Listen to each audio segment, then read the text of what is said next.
Hey guys, welcome to the channel. As you see in the thumbnail, what if Ichigo fell first for Orihime?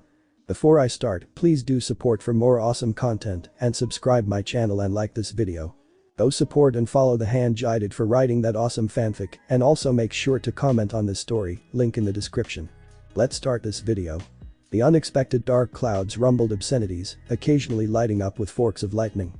The clouds threatened to soak all the unfortunate strollers who'd forgotten their umbrellas with icy rain, unless they were in some way appeased. And as no one could really interpret the rumbling, soon there was squealing in the streets as the heavens released torrents of cold but refreshing rain. The previous days had been unbearably warm, and the townsfolk of Karakura appreciated the change in weather, soaked as most of them were now. The boy with spiky orange hair ran head bent through the rain, a few times almost losing his footing. He turned a corner only to be met with a spray of water, blinding him and sending him sliding into the street. Luckily, the streets were virtually empty with only the car that had sped through a puddle a moment ago in a distance, down the street. Kurosaki Ichigo allowed the string of curses to come out in a burst of fury. "Damn driver," he muttered, forcing himself up to continue home. It was in times like this that he wished he walked home from school with his mates more often. A guy like Ishida probably carried a handy umbrella everywhere he went. Ichigo pushed open his front door and squinted at the bright light that met his eyes. "I'm home." He grunted as a kick straight to his gut sent him tumbling back into the rain with a voice yelling after him, "Ichigo. Late again and worse, you let your guard down." Ichigo got up with a fist drawn back. He connected it with his father's jaw with all his strength, screaming, "You useless excuse for a father. Do you think I enjoy it when you do that?" His father stumbled backwards, but deciding not to give up, tried another kick aimed at Ichigo's face this time.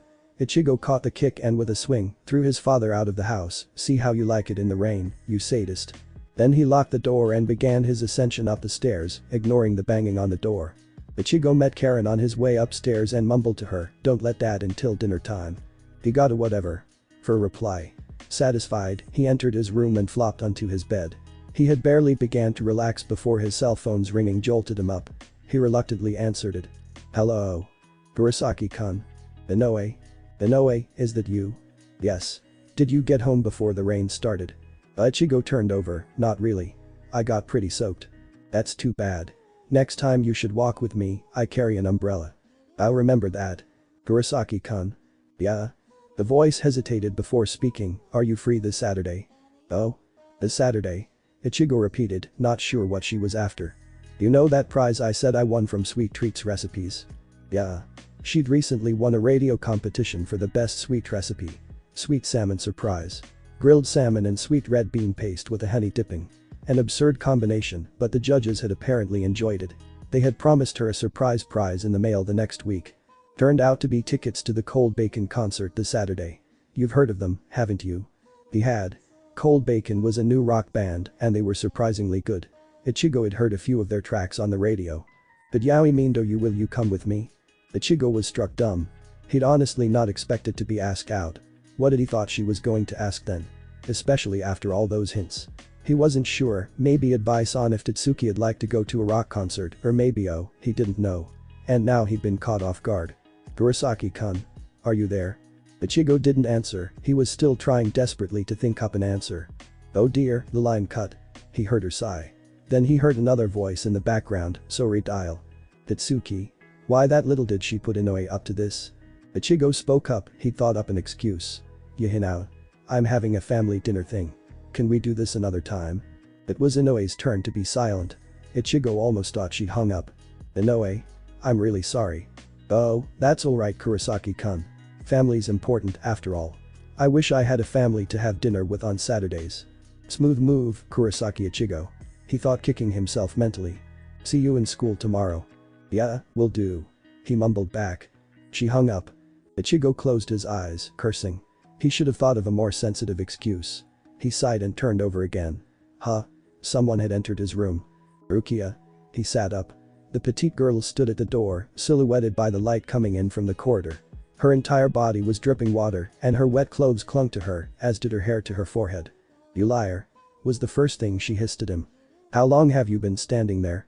"Long enough," she said, entering the room. She had her trademark emotionless face on. "Why did you lie to her? Where have you been? You're late. And you're wetting my floor." "Shut up," she answered coldly, "Answer me." "I don't have to answer too." Her hand shot out, grabbing as much orange hair as possible, and yanked his head back. He screamed, "What the hell? What are you doing? What does all of this have to do with you anyway?" He tried to get free. Damn it. She was stronger than her smallish frame led you to believe. Call her back and apologize. She yelled at him. No way. I've made up my mind. He finally pulled free. Dates aren't my thing. Group dates, maybe. But one-on-one? No way. Rukia glared at him, drops of water slowly trailing down her face. Ichigo tried to avoid her stare. Quit looking at me that way, damn it. She shook her head. Remember, Ichigo. You don't know what you've got till it's gone. Ichigo scowled. How does a Shinigami know that saying anyway? He muttered. It's a general fact of life, idiot. She retorted and started to take off her blouse. Ichigo did a double take. Hey, what are you doing? Changing. I want to be dry. She said in a matter-of-fact manner. Her skirt going down next. Ichigo nearly blew a fuse. Don't change here. Go to Karen's room or something. Sheesh. He buried his head under a pillow. Yuzu's asleep there. Then go to the bathroom. Oh, come of it. You think I haven't seen you peeking when I'm in the bathroom? Ichigo yelled obscenities before defending himself. I do not. And stop sounding so calm like it's the truth. Then just close your eyes. She suggested and slipped off her bra. Outside, a cat on a fence lost its footing and let out a caterwaul as Ichigo's scream resounded in the neighborhood. Family dinner? Bullshit. Was Totsuki's response to Ichigo's excuse. That stupid good for nothing. Inoe's eyes were glistening, but she forced a smile. Don't worry, Totsuki-chan. Family's important, isn't it? Totsuki was about to say something, but she decided against it. She didn't have the heart to tell Inoue that Ichigo had lied to her. How did she know he was lying? Did anyone even have to ask? Ichigo was always trying to find excuses to ditch family stuff. He'd never give a damn about something as unimportant as a family dinner if he had other plans. Didn't Ichigo want to go out with the hottest girl in their class? Was he that antisocial? Was he that inconsiderate? Was he crazy? Blind? Gay? Totsuki let out a long sigh. Now what do we do? Well, Inoue said, is Ishida-kun still a possibility? Or even Chizuru-chan? A mental image of an ecstatic Chizuru flashed in her head. She was yelling, Haim, you're so sweet, and trying to shove her hand up Inoue's skirt at the concert. Chizuru. Totsuki spat, over my dead body. Normally she'd go with Inoue to things like this, but she was leaving to her grandma's on Friday and wouldn't be back till Sunday. I'll get you someone, Inoue. I don't want you at that concert all alone, with all those punks and devil wannabes. Totsuki mumbled thoughtfully. Then she exploded again, but Ichigo. I can't believe that jerk. Told you he was no good for you. No sense of consideration, that's his problem. Inoue just kept smiling. It doesn't matter anymore. I'm fine. But you look like you're about to cry. Totsuki argued that Ichigo. He's going to have a chat with my fist tomorrow at school. I'm fine. Inoue repeated, I really am. Totsuki didn't believe her, but she dropped it. Inoue was too nice. She didn't want to worry Totsuki, but Totsuki knew she was hurting. And that possibly, Inoue had guessed Ichigo had been lying. And she was right. That night, Inoue slipped under her covers extremely disappointed. It was still raining, and she stared as the drops beat against her window, then slided down the glass lazily. That was the way she felt inside. In her heart, everything was a dismal gray with obscure shadows where they didn't belong. The shocking cold of the rain that splashed against the windows of her heart drowned out the cheerful song of her own contentment that had always kept a smile on her face. Now, she was far from content. Maybe she'd read Ichigo wrongly, maybe he wasn't in love with her after all. That thought depressed her. It was well past midnight before Inoue finally fell asleep. Ichigo's tuna sandwiches were getting soggy after being left untouched since lunchtime had began. He was reflecting on the morning's events, and the annoying sound of Kigo's crude chewing wasn't helping. Boichichigu, wavzo yoma. Kigo's mouth was stuffed with potato chips, and trying to talk sent salivary pieces of chips flying into Ichigo's face. Idiot. Ichigo grumbled and clasped his hand around his friend's mouth. Don't do that. Sensible bites. Kigo swallowed and pushed Ichigo's hand back. What are you, my sister? I said. What's on your mind? Ichigo ignored him and turned his attention to the scenery below the balcony they usually had lunch on, only half listening to Kigo's babbling. The dull roar produced by the students downstairs completed his favorite thinking environment, along with the cold sunshine and fresh breeze that always seemed to follow rainy days. His thoughts returned to all that had happened in the morning. He dreaded meeting Inoue all morning, but it didn't turn out as bad as his sense of imagination had frequently depicted. Good morning, Ichigo-kun. She greeted him after bumping into him whilst entering the class. The overly cheerful demeanor was gone, replaced by an uncommonly solemn attitude. Inoue he hadn't been sure what to say. Had he done this to her? You look kinda down. He'd finally remarked weakly. "Do I?" Inoue had said, forcing on a smile, "I'm just tired is all. I didn't have much sleep." Ichigo had scratched the back of his head, trying to think of anything to say. He'd almost asked her why she hadn't gotten enough sleep, but then again, things were bad enough as they were. "So later?" Inoue had nodded, later. And they'd parted. That meeting alone was starting to get to Ichigo, making him wonder if he hadn't somehow destroyed the relationship, feeble as it was, between them. But that wasn't what was bothering him the most. That morning, another student had been introduced to the class. "He's a transfer student from Okinawa," said Achi-sensei after a quick glance at the report she had in her hand. The new student bowed politely, "I am Yamamoto Ichigo, nice to meet you all."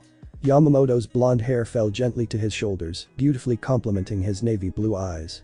His strong set facial features and well-built body gave him an athletic appearance. He looked gentle and easygoing. And when he looked up from the bow and flashed a shy grin, revealing a perfect set of milky white teeth, half of the girls in the class just about died. The class was filled with delighted squeals as he took a seat beside Orihime. "Yamamoto Ichigo." Ichigo thought, "Guess I'm not the only one with a dad brain damaged enough to name his son Ichigo." None of the girls really noticed that there were now 2 Ichigos in their class. They were too busy ogling the new guy. The first time Ichigo noticed Yamamoto staring at Inoue, he thought, "Me must like Inoue. That's nice." During the math period, Yamamoto was still staring at Inoue. "Okay, he's overdoing it a little. Hasn't Achi-sensei noticed?" 30 minutes to lunchtime, he was still staring at Inoue. At his point, Ichigo wouldn't have been surprised if he'd been told that a psychic 5 miles away had been able to hear his mental screaming, "Get your eyes off her, you horny bastard. Quit staring, damn it. Have you no shame?" Now as the wind played with Ichigo's hair, he asked himself why he'd been bothered by Yamamoto's staring. The guy had just been staring, after all. It's not like he'd been kissing her or anything. And even if he had, why did he care? He was Mr. Indifferent, wasn't he? "Because you care about her," came a whispered accusation in his thoughts. "Bullshit," he answered back, standing up. "I'm perfectly happy on my own." "You Ichigo, are you talking to yourself?" Kigo questioned, staring at his friend like he might whip out an axe any minute and start hacking him. Oops. He hadn't realized he'd been thinking aloud. "Don't give me that look." Ichigo grumbled, kicking at his friend playfully. "Where are you going?" "Downstairs. I'm not hungry." Kigo stood up too, brushing potato particles off his pants. "Okay. I've gotta go find Mizuru anyway." He suddenly froze, something catching his eye. "Hey, is that your namesake with Inoue?" "Yamamoto?" "Don't call him that. You make it sound like we're related or something." Ichigo mumbled, turning to look in the same direction. "What the?" Under a tree below them, Inoue and Yamamoto were talking. They were barely audible from where Ichigo was standing, but Ichigo's mind was delighted to give him a few suggestions on what the conversation was probably about. "I love you Inoue, won't you marry me? And then have babies with me?" "Oh, Yamamoto-kun. You're so strong and handsome, not like that other Ichigo who peeks at ladies when they're in the bathroom." "Then marry me, Inoue." "Okay, I will." "Shit. Ichigo." Kigo hadn't noticed his friend walking away, hands pocketed. Was Ichigo jealous? Kigo mused. The leaves on the tree rustled gently as another breath of air gently caressed them, occasionally causing a leaf or two to let go of their branch and float down around the 2 students in sleepy bliss. Yamamoto and Inoue had been chatting under the tree since lunchtime began. When Yamamoto had first approached Inoue with a "mind if I sit down?" Inoue had wondered what his real intentions were. She'd noticed his staring in class and had felt very uncomfortable. She'd hardly grasped any of what the teacher had been trying her best to explain during the math lesson. Originally, Inoue had planned on spending time alone and she'd told the girls including Tatsuki before coming all the way out here. But gradually Yamamoto proved to be great company, taking her mind off everything that had happened between Ichigo and her. And when one of Yamamoto's jokes finally brought a smile to her lips, Yamamoto commented, "Ah. The corners of your mouth turn upwards after all." At this, Inoue actually laughed. Yamamoto grinned, staring at her. Inoue stared back for a while before disconnecting their eye contact and idly studying her fingernails, embarrassed. "You should laugh more often, you have a beautiful laugh." Inoue smiled and tried to ignore the gentle tone with which he'd spoken. "I'm not like this, you know." "So I heard. Were you so down?" The question she'd been hoping to avoid. "Oh, it's nothing really. Nothing a few days of keeping my mind on other things won't fix." Silence. They sat there for about 5 minutes, neither saying anything, just enjoying each other's company. Then out of the blue Yamamoto said, "You know, when it comes to matters of the heart, understanding the basics helps." Huh? Inoue's head, as if under control, turned to meet his meaningful gaze. And as she stared into his eyes, she felt naked. almost like he was seeing into her soul. He continued, the heart of the soul. Made out of beautiful transparent glass. It shatters easily and takes forever to heal. Inoue listened, unable to take her eyes of his. Was she under a spell? And every time you love somebody, you give him your heart. It's his to protect or carelessly destroy. But no matter how badly a heart is cracked, Inoue-san here he paused and with his thumb and index finger gently lifted up Inoue's face by her chin, it can always be mended by another. The staring continued for a while and at a point Inoue was afraid he was about to kiss her. But he didn't, instead he turned his eyes away and said, Tatsuki-san, nice of you to join us. Tatsuki? Inoue turned to see Tatsuki standing before them, grinning like a Cheshire cat. Well, Inoue. I thought you wanted to be alone. Inoue started to explain, but Tatsuki cut her off with an amused sniff, I only wanted to tell you I'd gotten an idea for your date. But she turned her attention to Yamamoto, I see you're already one step ahead of me. Date? Yamamoto looked at Inoue, confused. Oh will you see Inoue began. She wants you to go with her to the Cold Bacon concert this Saturday. Tatsuki interrupted, making Inoue blush from embarrassment. Tatsuki didn't be so straightforward. Inoue whined softly.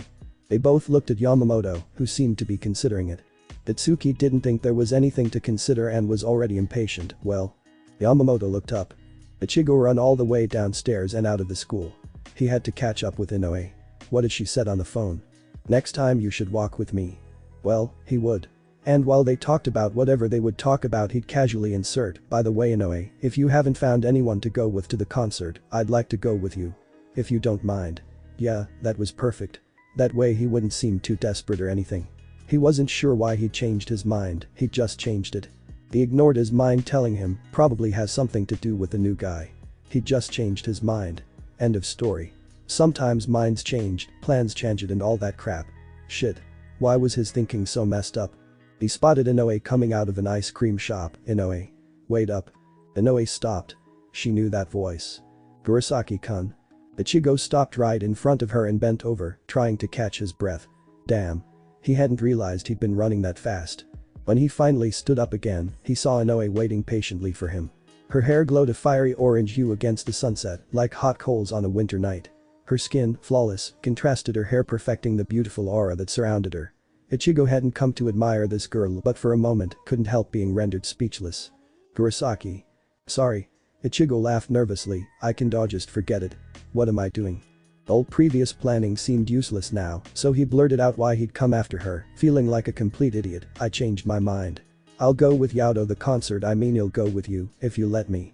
Inoue hung her head slowly, I'm sorry Kurosaki-kun. Huh? This wasn't in the script. I'm going with Yamamoto-kun. Ichigo was struck dumb. Thanks for the offer though. No, this was definitely not in the script. Inoue. Good night and with that, she turned and walked away. Ichigo stared after her, not sure what had just happened. Yamamoto. The new guy. So soon. How had that happened? The boy was left there alone, stunned. Around him, kids on bicycles rode by and storekeepers prepared to close up. The sky gradually began to get dark and houses began to light up. The world might as well have just ended because he wouldn't have noticed a damn thing. To Kurosaki Ichigo, time had just stopped and it was mocking him. It was quite dark before Ichigo finally turned back and headed for home. What's wrong with you? You've been moody all night. Huh? Ichigo opened his left eye to see Rukia bent over him, his head between her arms that were propping her body up. Don't me. She swatted him with her manga book, talk to me. I want to listen. Shut up. Ichigo yelled back, who said I wanted to talk about it. So you're okay? He mumbled incoherently. Then why are you so moody? Just read your stupid manga, okay? Rukia glanced at her manga, and this book says women are impossible. Just shut up. Ichigo repeated. Rukia climbed onto the bed and sat on his rear end, it's because of the new guy isn't it? No, it's not. Ichigo was quick to defend himself and get off my ass. What do you think I am? A horse? She slipped down and resorted to leaning against him, you don't sound very convincing, Kurosaki Ichigo. I care less. So, you saw them talking under the tree? No, I was inside. Ah. So it is the new guy. Huh? How did you know who them was? Rukia said grinning slyly, we've only mentioned Yamamoto so far, Ichigo. You don't like him talking to Inoue, do you? Ichigo stared daggers at her, you really piss me off sometimes, you know. She ignored the comment, I warned you, didn't I? I don't want to talk about it. Shit, where's a hollow when you need one? I need something to do. Ichigo looked around, where's Kon anyway? I haven't seen him in a while. Locked up with Yuzu in her room. He's been there for 2 days and quite frankly I hope he stays there. She said without looking up from her book. She flipped a page, it's not often that I get to read my literature in peace. What literature? Ichigo scoffed, it's just a bunch of panels with speech balloons. And sheesh. Stay away from me Rukia. He rolled away, it's hot enough without you radiating body heat all over me. The cool, windy morning had changed dramatically by dusk, the atmosphere returning to its preceding state. Warm. Very warm. The previous rains also seemed to have worsened the situation, adding a much unappreciated humidity to the air. Which reminds me. Rukia added, you wouldn't mind me sleeping with you, would you Ichigo? The question froze Ichigo's thinking. Then Rukia continued, your closet's too hot. Oh, that's what she meant. Phrase your questions carefully for Pete's sake. Ichigo could breathe normally again. Rukia blinked. What else did you think I meant? Forget it. Ichigo sighed, and no. You've made my bed warm enough as it is. You know that won't stop me. Said Rukia, calmly. Want a bet? Their argument was interrupted by the familiar beeping sound of Rukia's cell phone. Great, just when I got lazy again. Ichigo said as Rukia flipped it open, I swear. Nothing ever happens when you actually want it to. Hello in East District. Ichigo was already taking out his substitute Shinigami license, ready. When you are. Suddenly the beeping stopped. Huh? Rukia looked at the screen, looks like it's been taken care of. That was fast. Probably Ishida. Ichigo frowned, damn that guy. Why does he have to be so damn fast anyway? Arrows are faster at killing. She concluded, putting the cell phone away. Ah, I'm going out anyway. He placed the license's skull engraved surface against his chest. Instantly, his soul was separated from his body. Wanna come with me? Ichigo asked. Why not? Then help me look like I'm asleep. When they were done tucking Ichigo's body into bed and the lights had been switched off, Rukia jumped onto Ichigo's back and they were off. The night, though warm, was beautiful. The moon was full and it cast a silver glow upon everything its rays touched, making it seem like Ichigo and Rukia were the only colored characters in an old black and white movie. Rukia breathed in deeply before letting out a satisfied sigh, sometimes this world really impresses me. Does it? Ichigo answered back, meaning it to be more of a statement than a question. He leaped from one rooftop to another, landing lightly on his right foot and taking it in stride. I guess it would. You don't watch the news so you don't know about half the crap that's going on. Even so, your world is a magical one. Rukia slowly drank in the passing scenery, those who wanted to stay that way, fight for it. Those who wanted improved further, die for it. Just like love. Ichigo didn't like where the conversation was going. If you think you love someone, and if you want to keep the magic between you, small as it is, you fight for the person. If you want to improve it, you don't lose the person to someone else. Rukia. Ichigo tried to interrupt. Hey, I haven't mentioned any names. Rukia protested, I'm just saying is all. Ichigo sighed and ran on, allowing her words to sink in. He spoke up, where do you get that stuff, anyway? The seriousness of the conversation immediately dissolved along with Rukia's solemnity, Hearts Asunder edition number 26. She pulled out the manga she'd been reading earlier, Inoue lent it to me. The romance manga figures. Somewhere, in the serenity of the night, 2 voices could suddenly be heard passing by. Do you want to read it when I'm done? Do you want me to hurl you down the building? And just as suddenly, they were gone. Well, Yamamoto-kun seems to be the top scorer of yesterday's quiz. Achi-sensei remarked, glancing at the papers before her, congratulations. Thank you sensei. Yamamoto said beaming. Ichigo thought he was going to be sick. It had been a week since Yamamoto Ichigo had joined their school, more specifically their class, and he seemed to be good at everything. He excelled at maths. He was very knowledgeable in various aspects of Japanese history. Turned out he also spoke fluent English, and even Achi-sensei had let him teach the language during one of the periods. Ichigo hadn't understood half of what the guy was saying. Quit speaking so fast. Ichigo had complained when he'd been called on to translate something Yamamoto had said. The sentence had to be repeated thrice, the third time with exaggerated precision, before Ichigo had been able to produce a close, but not quite response. Ichigo had glared at the substitute teacher for the rest of the period. If looks could kill. It had also almost been a week since the Cold Bacon concert, and Ichigo was tired of overhearing the date report in the class. The date had been absolutely perfect. Everything had ran without a glitch, and Ichigo heard Tatsuki saying something about Inoue seeming much happier to Rukia. You'd think everyone was bent on rubbing it in and getting on Ichigo's nerves. During the past week, Ichigo couldn't remember a single decent conversation he'd had with Inoue that had lasted more than 15 seconds. It was usually, "Hi Inoue. Good morning, Kurosaki-kun. You doing okay? Yes, you? I'm good. I'll see you later." Okay. Crap. Ichigo hated the feeling of deja vu that washed over him every friggin' time that conversation occurred. Now, he was only partly paying attention to Achi-sensei's unsuccessful attempt to explain the mysteries of logarithms. So far he didn't understand jack and quite frankly, didn't give a damn. Hollow. Hollow. Hollow. What the? Ichigo almost fell off his seat. Shit. This thing's gonna give me a heart attack one day. He thought angrily, feeling for his license in his left pocket. But at least it was an excuse to get out of the classroom. Sensei, my head hurts. I'll be in the sick bay if you need me. He yelled, already out of the classroom running for the stairs. Achi-sensei stared after him silently. When he was out of view she remarked thoughtfully to the class that Ichigo is a strange one, isn't he? Oh well, she turned back to the board. Let's finish up with the wonderful world of inverse logarithms. The class groaned. Outside, Ichigo was running towards the hollow Ryatsu he could feel. That's too powerful to be a hollow. He thought as his heart pounded, Arrancar. That wouldn't pose much of a threat. He turned a corner, ran across a street, through some bushes onto a grassy river bank and came face to face with the gigantic demon. There you are.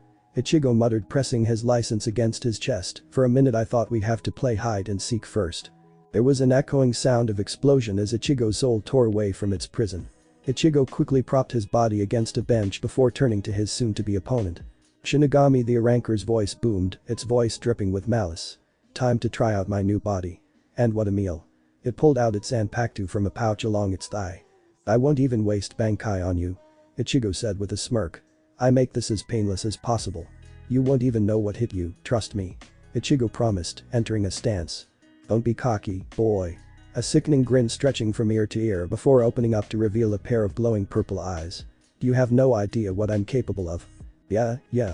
Ichigo yawned. He was eager to start. Give me your best shot. If you insist. I won't be holding back. Here I go. Ichigo's eyes widened in alarm, and his attempt to dodge the attack unexpectedly from behind barely got him away with his arm. The blood sprayed out of his shoulder cut, blinding him and deadening his sense of direction. He couldn't see. His head spun from the blow he received to his head, and he found himself on the ground in a matter of seconds. What the hell is going on? Ichigo mind blared at him. The Arrancar was already laughing. Instantaneous teleportation. It's an ability I perfected before coming here. I use Ryatsu to tear a porthole into another dimension. Ichigo received a kick straight into his gut. He doubled over, squirming on the ground in pain. Whilst in that dimension, time pauses in this one, and I can come out from anywhere I want. Should have been more careful, kid. How the hell had this happened? He hadn't even thought that a technique faster than Shunpo existed. This was a stupid way to die. He was losing so quickly, it was ridiculous.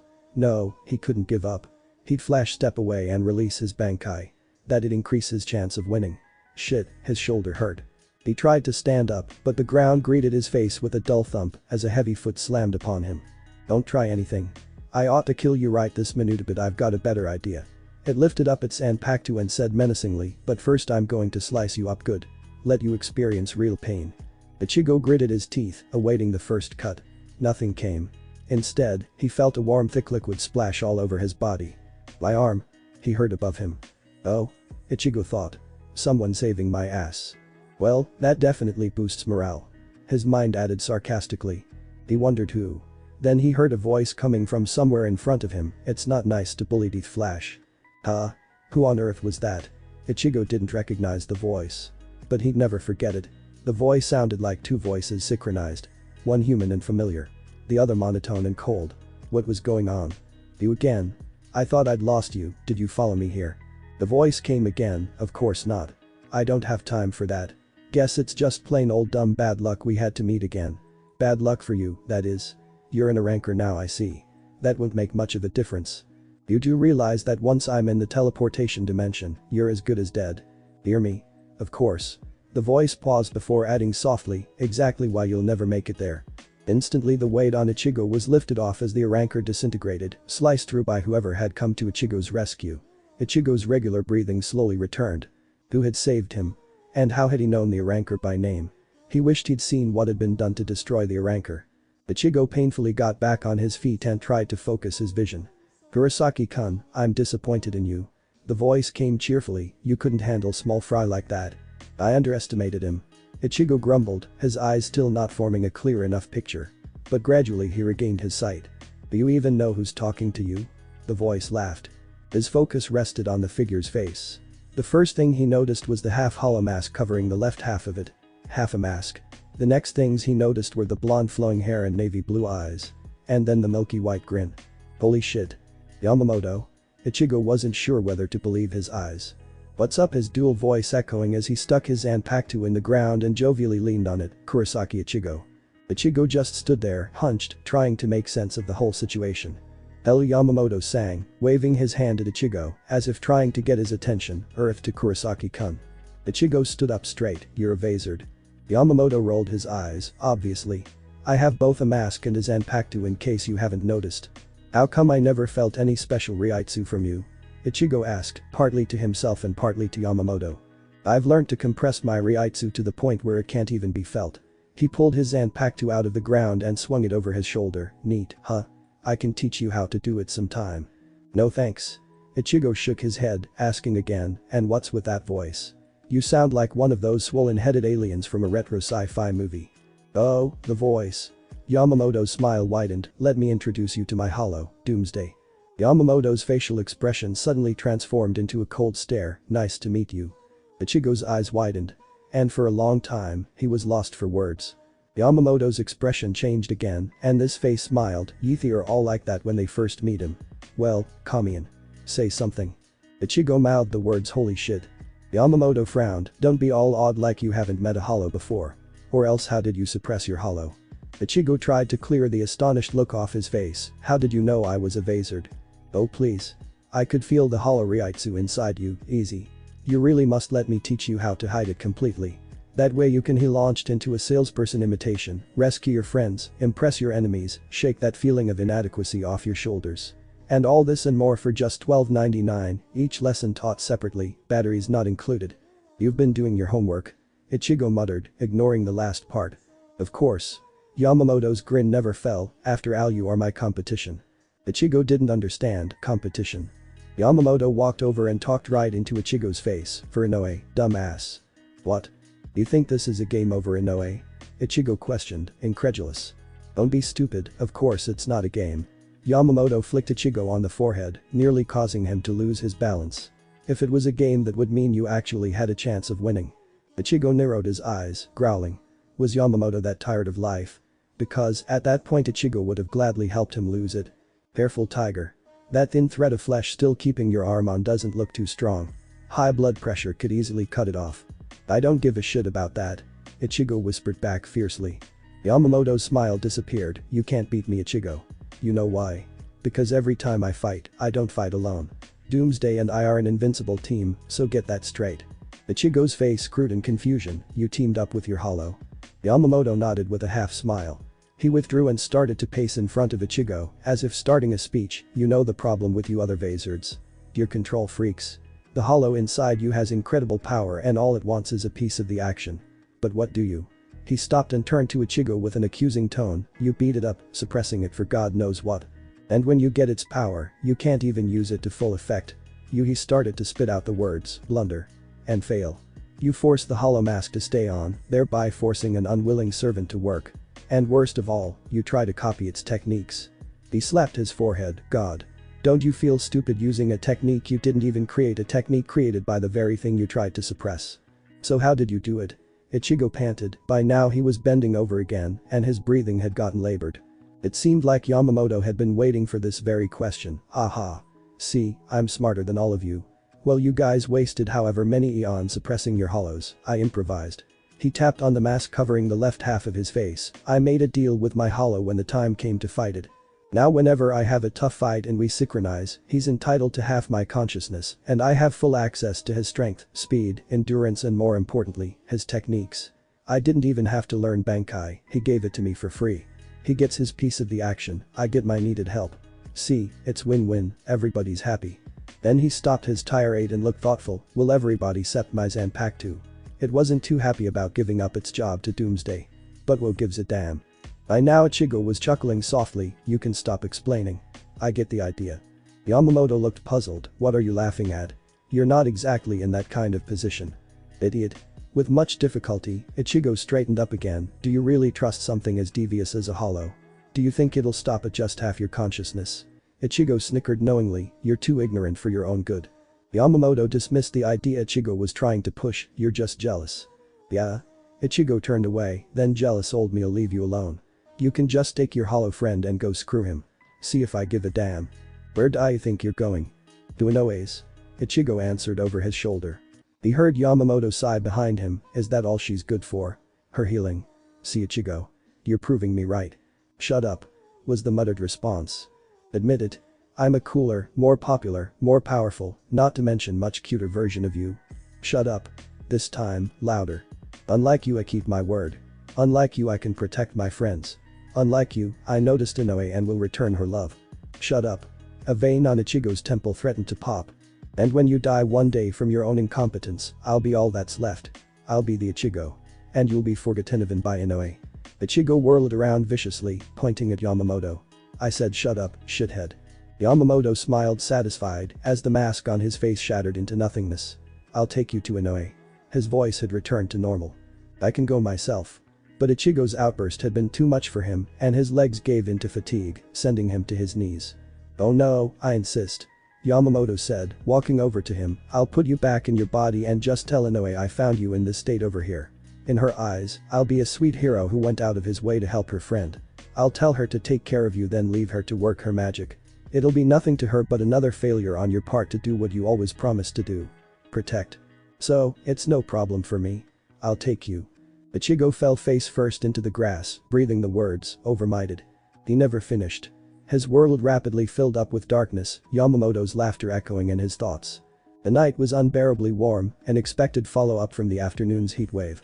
Beads of sweat dropped down Inoue's forehead, her clothes were damp, her shoulders ached, and her arms threatened to resign any minute if they weren't allowed to rest for a while. It was 11:15, the town was asleep and Inoue's body wouldn't have minded joining it. But Inoue's will was strong and she kept at her healing. Ichigo's arm had been relatively easy, but his internal damage was serious and the healing process was taking longer than she'd expected. By 11, she'd finished and her arms dropped to her sides appreciatively.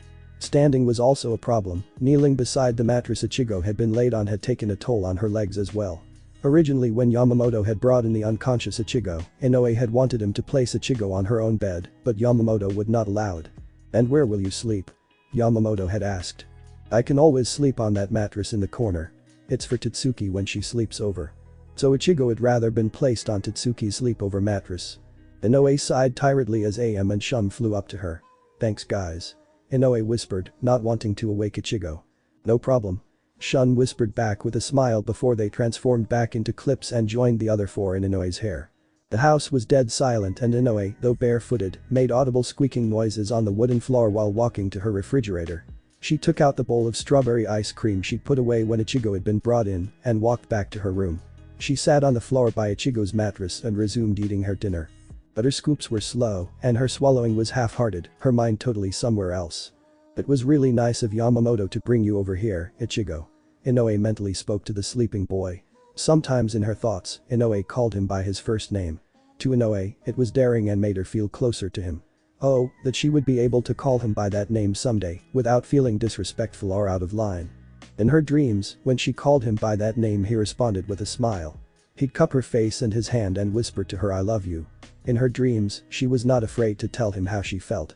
And every time she did, he'd brush his lips softly against hers, caressing her cheeks with a hand.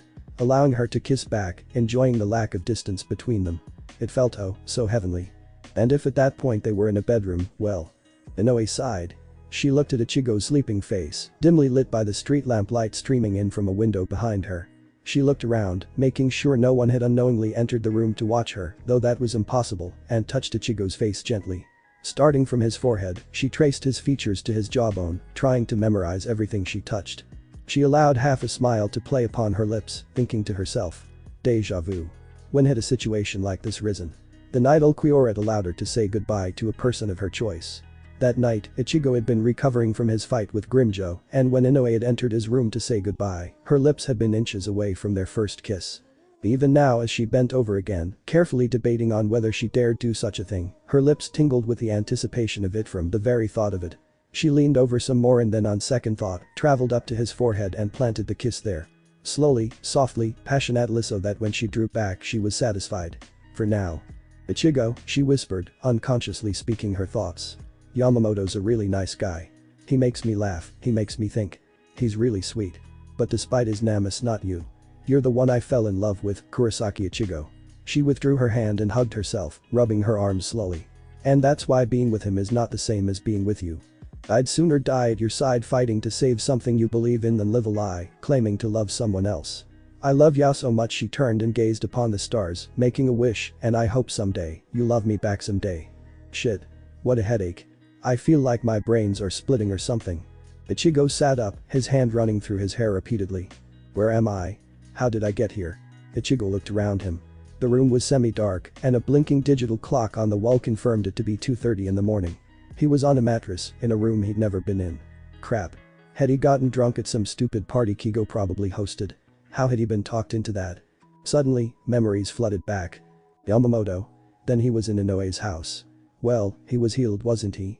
Ichigo saw Inoue beside him, asleep on the cold polished floor. There was an empty bowl with traces of pink milk, probably strawberry or cherry ice cream, beside her. It was obvious she'd been up all night healing him. Sighing, Ichigo got on his feet and walked to the desk at the opposite corner of the room.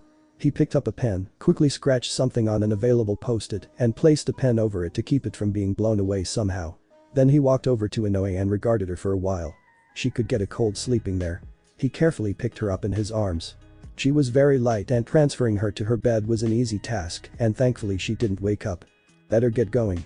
He mumbled and after hesitating, quickly pecked her on the cheek. In that brief moment, he got a whiff of her perfume and decided it was really nice. Like French roses. He made his way out as quietly as he possibly could. And once outside, tried to blend into the shadows, not wanting to be too conspicuous. On Inoue's desk, scribbled on the piece of paper were the words.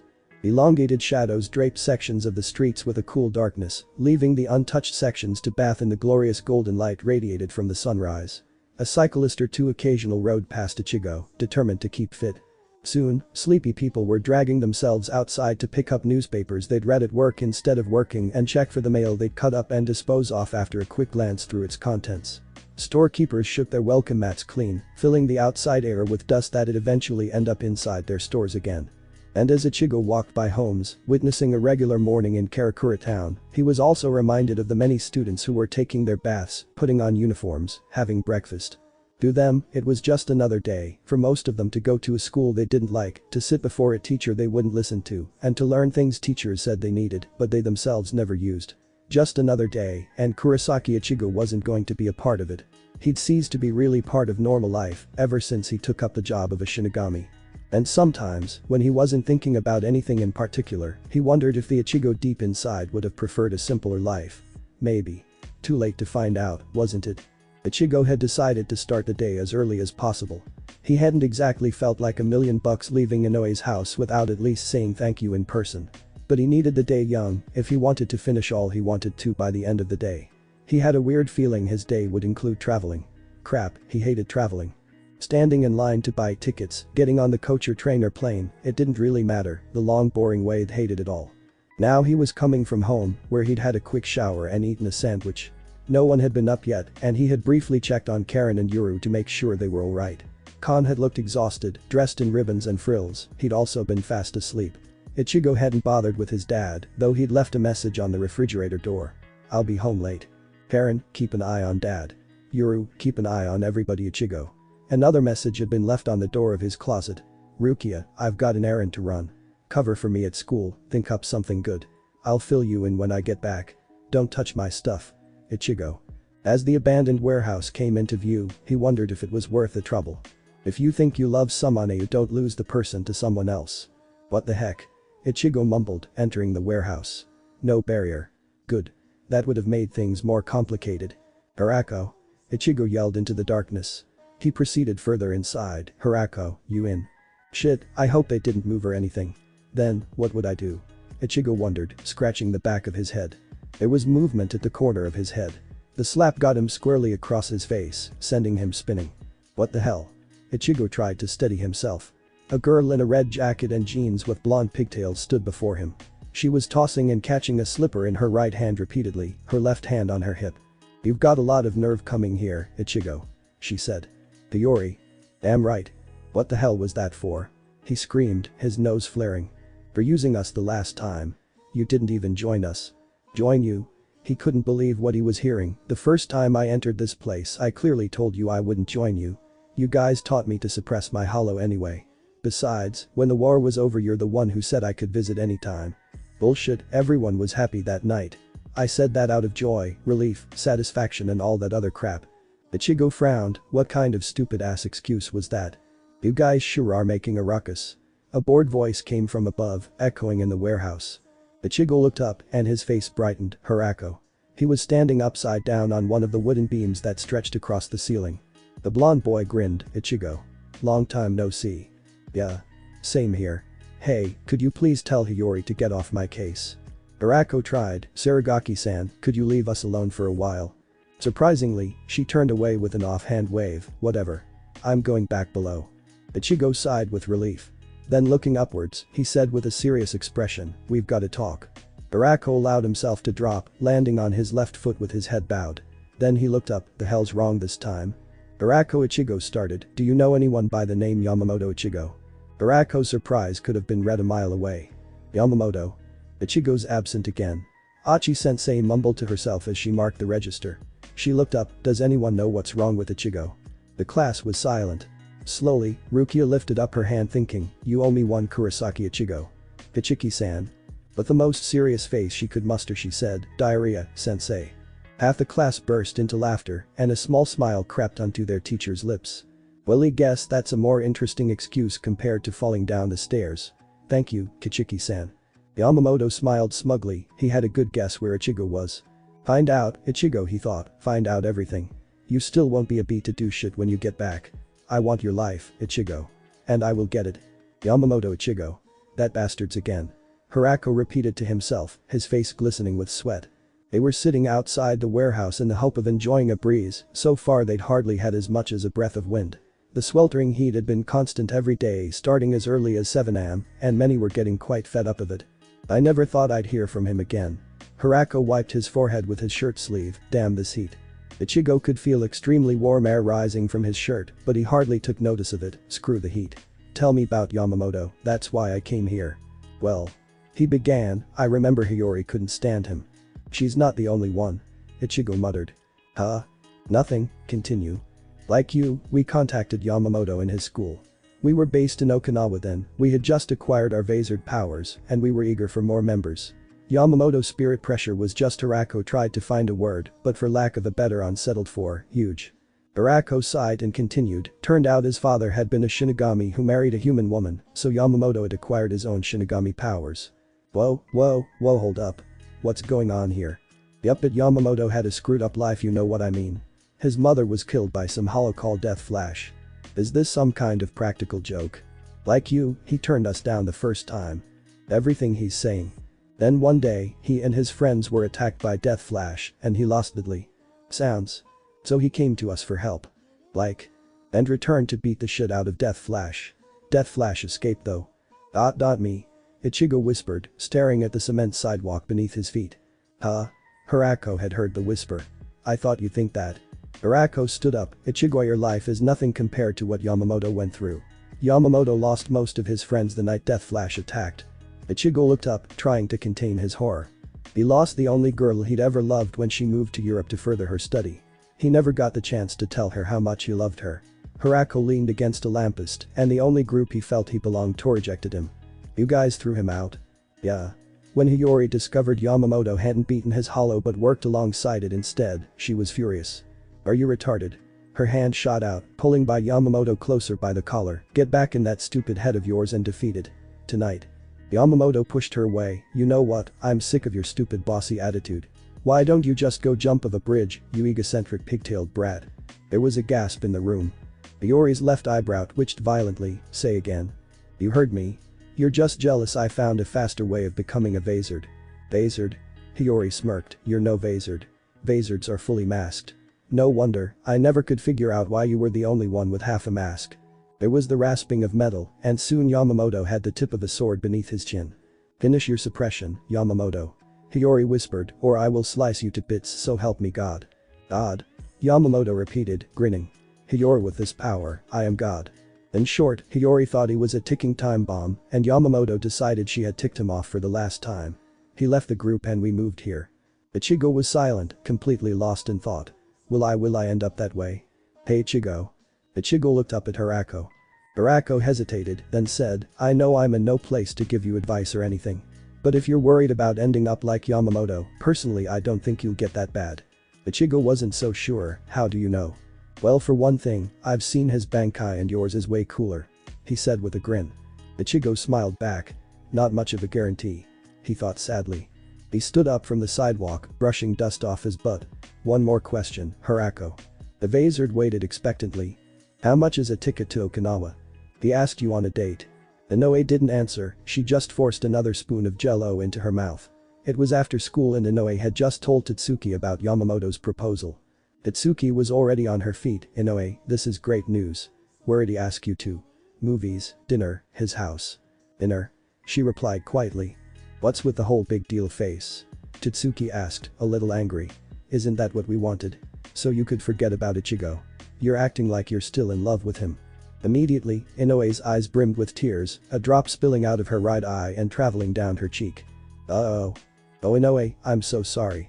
Tatsuki apologized, getting on her knees and hugging Inoue's head against her chest. Inoue began to sob quietly but freely. Tatsuki whispered, I'm just tired of seeing you get hurt. Inoue started to quiver and Tatsuki held her tighter, sighing, over all the guys you could fall in love with, it had to be Kurosaki Ichigo, didn't it? Inoue held on to her and Tatsuki didn't let her go. They stayed like that close to an hour. Tatsuki decided to sleep over that night. Darkness had began its shift over the land again, and already lights dotted the horizon, telling of families back home and of dinner on the table, and most likely an evening of television afterwards. Very rarely did Ichigo crave these things, but tonight, he was exhausted. And now as looked out the train's window at the passing scenery, all he wanted was a decent meal and a bed. He'd slept the whole 4 hours to Okinawa. He'd woken up with a pain in his ass, numb feet and a very grouchy mood. Somebody had swiped his wallet and he'd been left with very little money inside his breast pocket. Lucky the thief hadn't thought of looking there, and thank goodness for round-trip tickets. It had taken him close to 2 hours to find the Yamamoto residence. And even when he did, he had to wait an extra hour for Yamamoto's father to show up. But it had been worth the wait. He'd got what he wanted. Ichigo could still hear Yamamoto-sama's words echoing through his thoughts. You have to understand, Kurosaki-kun, Ichigo has been through a lot of pain. And when he heard the rumors about you from Soul Society, he told me himself he wanted to start over with your life. He wants to redo all the things he failed doing the first time.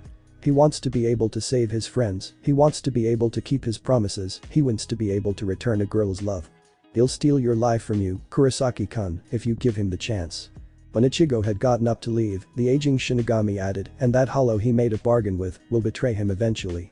Please be there when it happens, Kurosaki-kun, don't allow my son to fully transform into a hollow. Because, it's just a matter of time. Ichigo stepped out of the train, breathing in the fresh air of his town. It was still unusually warm, Okinawa had been much cooler. Yes, I better be heading home. He said to himself, walking through the train station and out into the street. As soon as he was out in the open, it him like a tidal wave of the massive Ryutsu. Ichigo looked up at the stars, as if asking for guidance, then turned in the direction of the Ryutsu. From a distance, he could hear the shrill cry of the demon piercing the night air. He knew that kind of Ryutsu well. Arrancar. Concrete flew in all directions, dust filled the air, and Yamamoto could hardly see anything. He promptly jumped backwards, avoiding another landing fist. Oh, this guy's good. Thought Yamamoto, shielding himself from flying debris. Sparks bounced as an enormous blade clashed with Yamamoto's, pushing him further back. The dust cleared, making it easier for Yamamoto to see his foe. The Arrancar looked like a giant weasel, glowing yellow eyes behind its razor-sharp teeth and a curved Zanpakuto in its tail's grasp. A broken mask lay atop its head, proof of its evolution. Gotta think of a plan. The Vazard said to himself. The alley they were in limited his attacks. Yamamoto was starting to wonder if he'd need to use Doomsday. Suddenly there was movement above them. What the? The figure fell from above, driving a ridiculously enormous blade through the creature's head and pinning it to the ground with such force that the earth quaked. The Arrancar immediately dissipated into vanishing fractions with a groan, leaving the night silent again. Are you crazy? Yamamoto asked the newcomer with shocked amusement. Ichigo pulled Zangetsu out of the ground. Yamamoto-kun, I'm disappointed in you couldn't handle small fry that. Yamamoto smiled, playing along. I underestimated him. Ichigo looked up in surprise. No, you didn't. Huh? Hey, I didn't go that far the last time. Yamamoto said with a frown. No, I mean.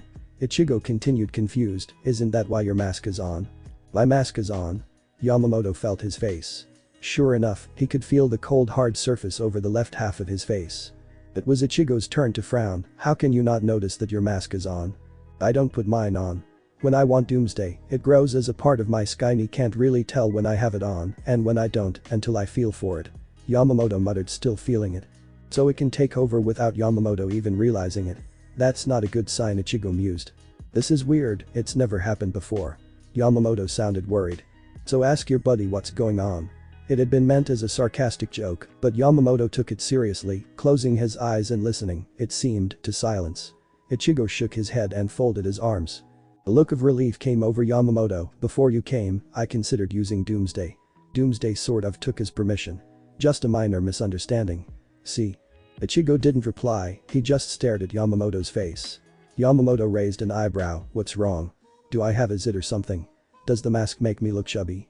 Ichigo still stared, wanting to make sure before speaking. Yamamoto frowned. Hey, quit staring, damn it. Yamamoto. Ichigo was certain, the mask's covering more than half your face. Yamamoto's hands felt for the mask again, his fingers touching anxiously. You sure?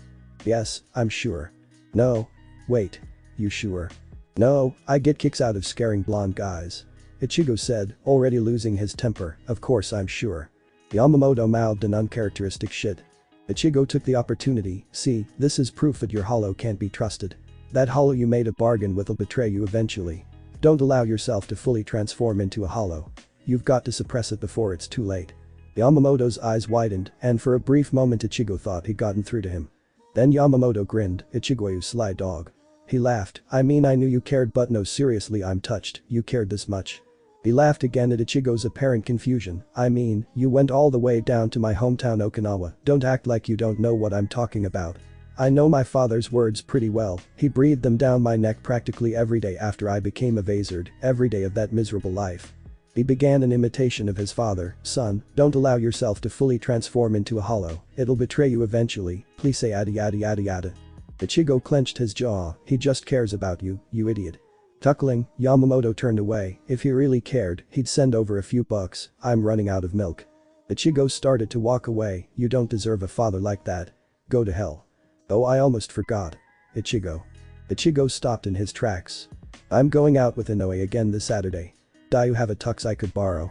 Ignoring him, Ichigo continued out of the alley into the street where his body was sitting against a wall. He re-entered it and hailed a cab. He could always get his dad to pay when he got home.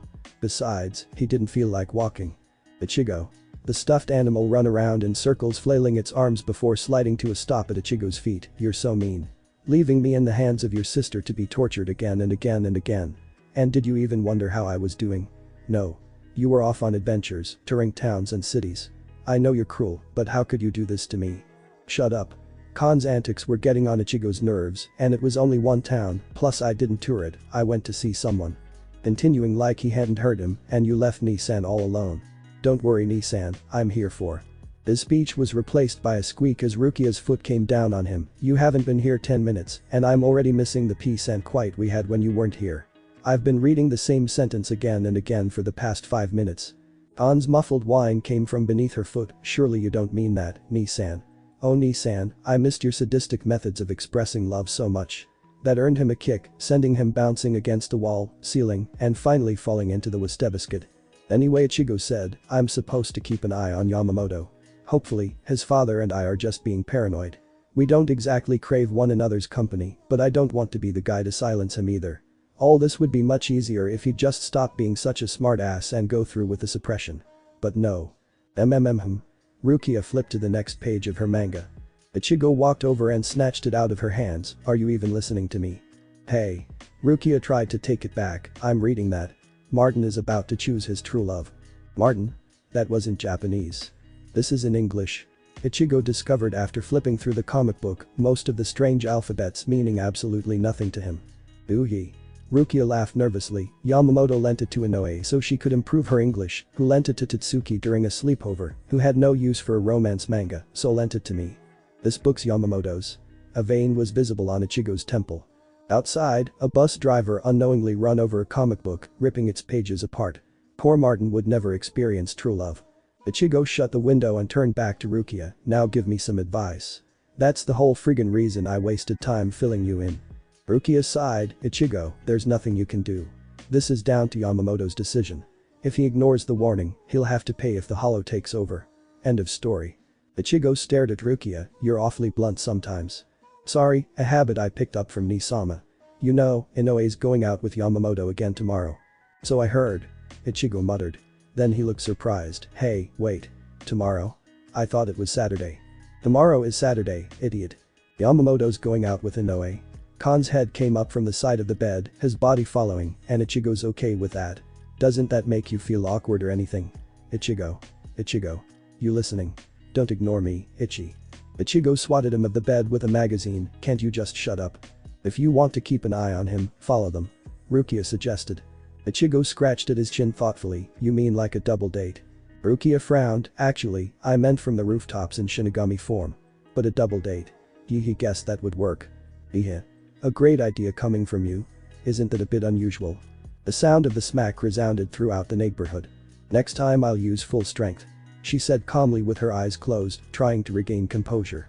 Ichigo cowered back, a look of disbelief on his face. That wasn't full strength. Rukia returned to the subject. The problem is, who do you go with? Well, it's got to be someone I'm comfortable with. Someone who's in on the plan. Ichigo thought aloud. Rukia suggested, someone female, right? Of course female. Ichigo growled, I'm not gay. Rukia looked offensive. How would anybody know? Always home on Saturdays and rejecting dates from cute girls. Shut up. I'm not gay. Oh, you don't have to convince me, peeping Ichigo. Rukia said, smiling at her joke. Ichigo glared at her. Remember what I did to your comic book? You're not that heavy, you know. Ichigo's a peeping Tom. Khan was on the bed again, and seconds later flying out the window. We could try Totsuki. Rukia said to Ichigo, as he sat down again. Ichigo shook his head. She's not into stuff like that. Besides, I think she's happy Inoe's dating Yamamoto. Well, who else? All the people who know about Shinigami and the like that are left are guys, and since you've so proudly informed me on your sexual standing, Totsuki's the only option. Ichigo looked thoughtful, well unless his eyes fell upon Rukia. Huh? Rukia shook her head. Oh, you didn't even think about it. Hamian, I'll buy you. The new chappy fashion ensemble. Deal. She finished for him and offered him an innocent smile. Ichigo narrowed his eyes. You planned this in advance, didn't you? That's taking advantage of my situation. Call it what you want. She muttered, reaching for another manga. The atmosphere was serene with soft violin music in the background, and the warm glow given off by the candles added a sweet romantic air to the restaurant's VIP section. Flowers blooming from their vines adorned the walls, filling the air with a beautiful aroma. All this specifically done to loosen up the tension between couples. Ichigo was not loosened up. He was nervous, uneasy, agitated and any other word that meant he was showing anxiety. And neither Inoue nor Yamamoto had even shown up yet. He was starting to wish he hadn't worn a suit. I thought you were ready for this. Rukia whispered, not looking up from her menu. So did I, he whispered back, his eyes in his menu as well.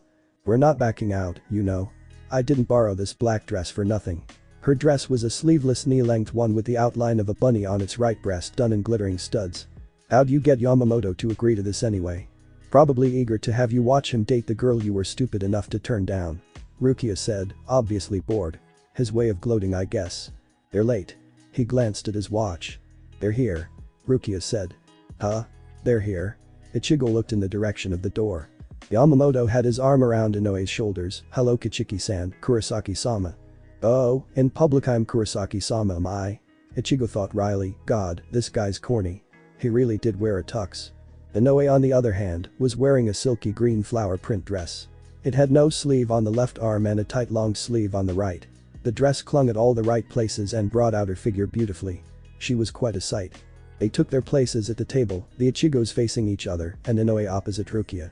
Sorry we're late. The limo was late. Yamamoto apologized. Ichigo acted like he hadn't heard that. So, you guys seen anything you like? Remember it's all on me. Yeah. Quit rubbing it in. Ichigo muttered.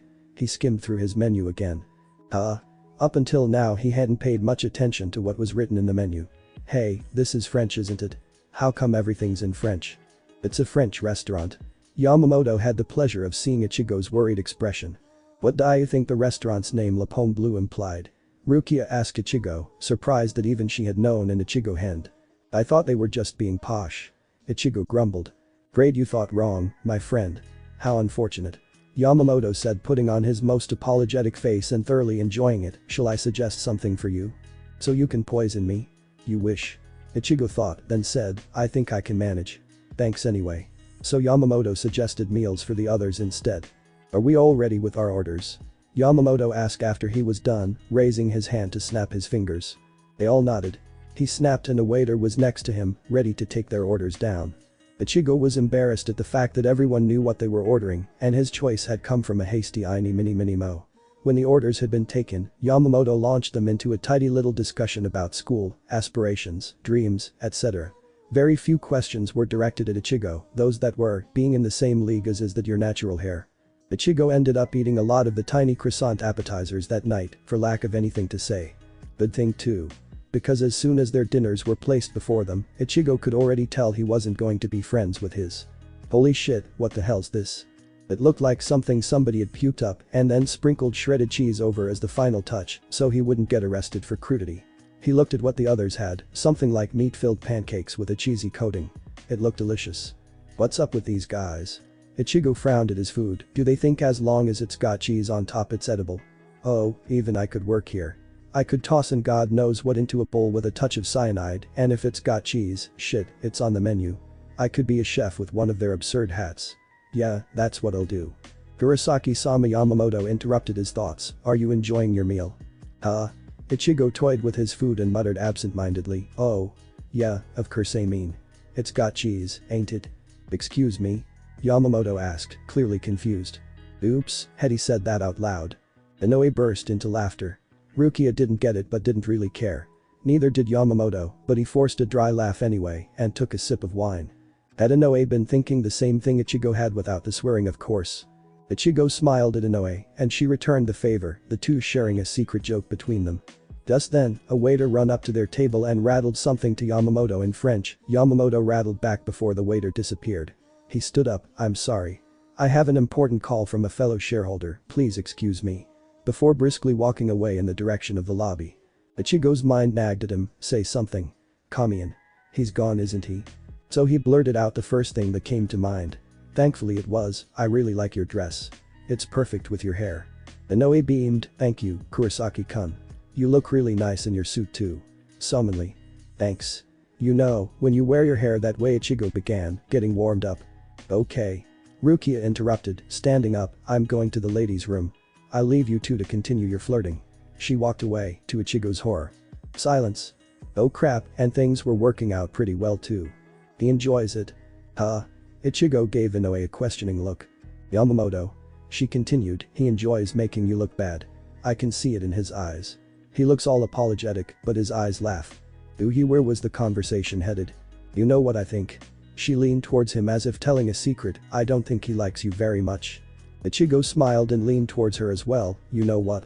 I don't think he does either. They both leaned back, satisfied they'd been able to share that. He mentioned the limo thing on purpose. Ichigo said. And chose this restaurant on purpose. Inoue added. He knew I wouldn't let him choose a meal for me. Ichigo pushed the plate away.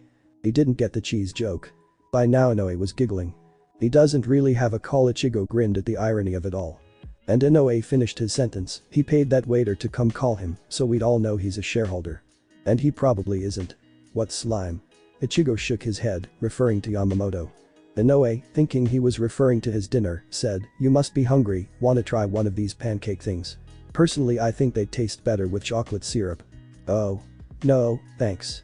Ichigo took in a deep breath, so you and your boyfriend get along? Inoue looked surprised, Yamamoto. He's not my boyfriend. Really? Then afraid he had sounded too eager, repeated himself in a more indifferent tone, I mean, really. Inoue nodded, then looked down shyly, to think I'm in love with someone else. Ichigo didn't think he should press any further, but he did anyway, anyone I know. Inoue turned a lovely shade of red, you could say that I guess. Ichigo looked calm on the outside, but his heart was beating itself silly. He asked quietly, what if he was right in front of you? What would you tell him if he told you he loved you? Simultaneously, they looked up, their eyes locking. Inoue looked into Ichigo's eyes and Ichigo into Inoue's, their hearts touching for an instant. What am I doing, am I crazy? Ichigo laughed nervously and proceeded to apologize in rapid words, I'm so sorry Inoue. I didn't mean to pry into your private life. Sometimes a guy just gets curious, I guess what am I saying something like that? Heh. He'd wrecked the moment. Inoue forced a small laugh, the rain in her heart starting again after a brief cessation. She'd been about to answer, but if Ichigo hadn't meant anything by that question and had just been curious, she was glad she hadn't. It would have been too embarrassing. Soon the others returned, and they finished the dinner with dessert. The ice cream had never tasted so bland to Inoue.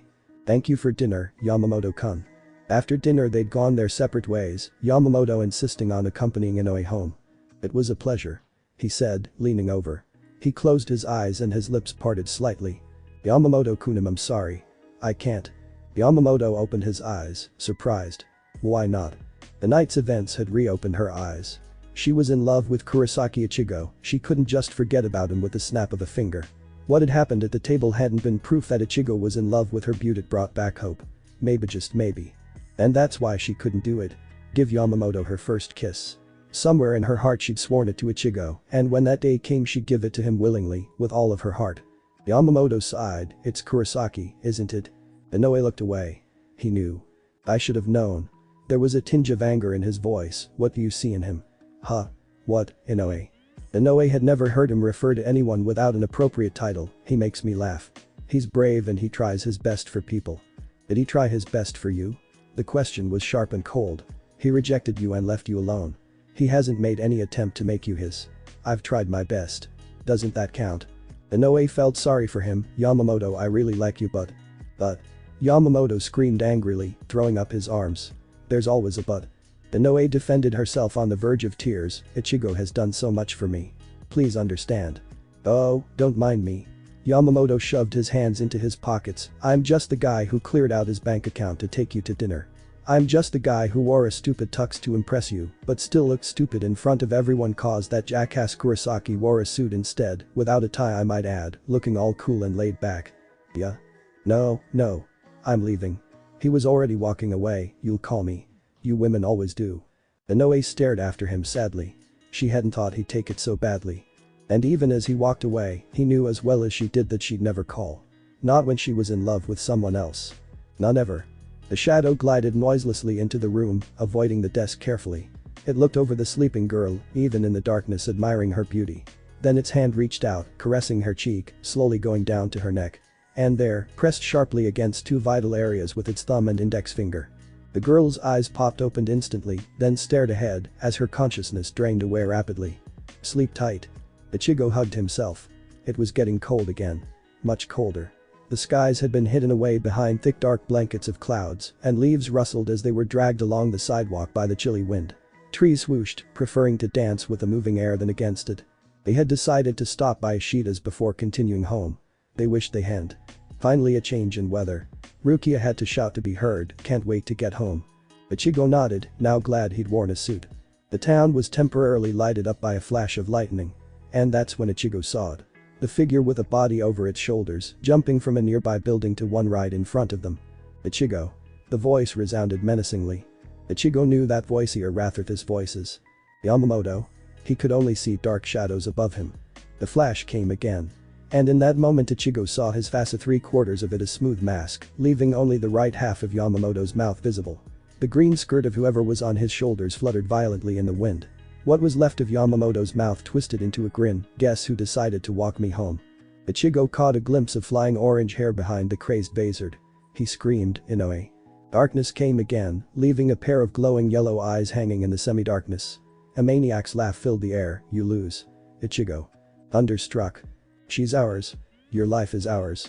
Everything's ours." The voice roared above the wind. "We win. You know why? Because we played a better game, used better strategies. Invested more money.